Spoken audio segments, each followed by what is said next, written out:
So Gaffer, a 0-0 draw at Halifax today. Your immediate emotion after that one? No, we were really disappointed in the dressing room. That's probably the closest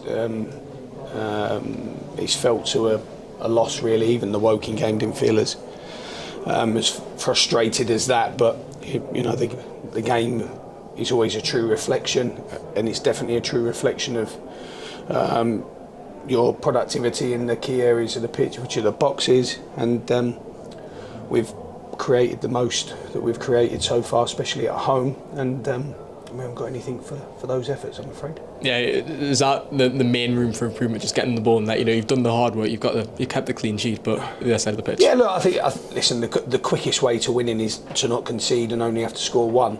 So if you think how I try and live my life quite positively, but if you think that 2 extra goals would have equated to 6 extra points, those margins are huge in reward, but quite small in terms of the conversion of 2 chances. So I think that's a team, obviously a team thing. We defend our box brilliantly, and we're getting better at creating more chances.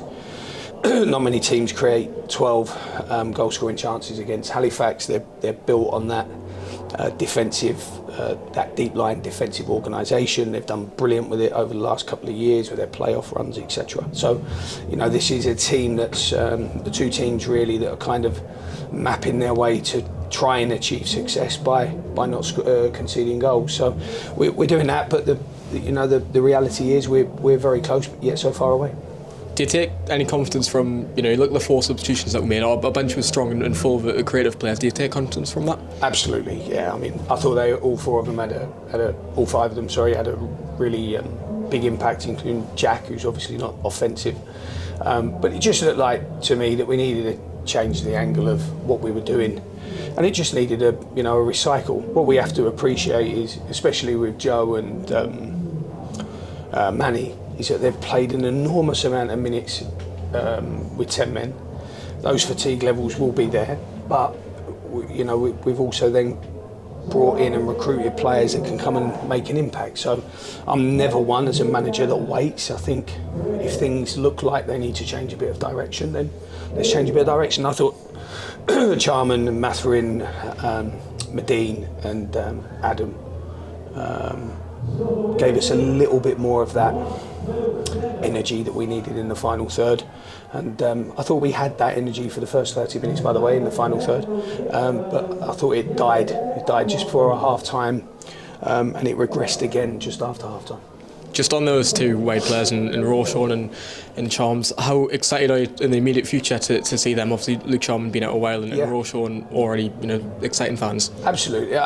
Listen, Luke was one of our first signings. He has that raw pace as a main attribute, and we saw today with Rowe that he's got that athletic capability. But he showed a couple of Premier League moments, and that was really refreshing to see. I still think Rashan can identify his strongest attributes as his pace and maybe use them a bit better. And then the other difficulty is when you're bringing in new players in that way, and Charman's not had much game time with us, is they have to connect with the ones around them. It's really important that we have that lovely feel and harmony to the team. And what we haven't got right now, the most consistent part of our team is our back 4 and our midfield unit, and you can see that in the way they move and defend and the way they occupy that key area defensively. What we now need to do is try and have that same harmony in that offensive way, but it's very, very easy to break that cycle. Very easy to break that cycle. It just takes one moment of courage, 20 seconds of bravery, and that can be blown out completely. The missing Joel Dixon today, obviously, he had 2 goalkeepers that could have went into that role. What went into that decision, and if been impressed? Yeah, I just think the time that they've had with us, and I think Adam's had, when he came into the game last week, I thought he had a lovely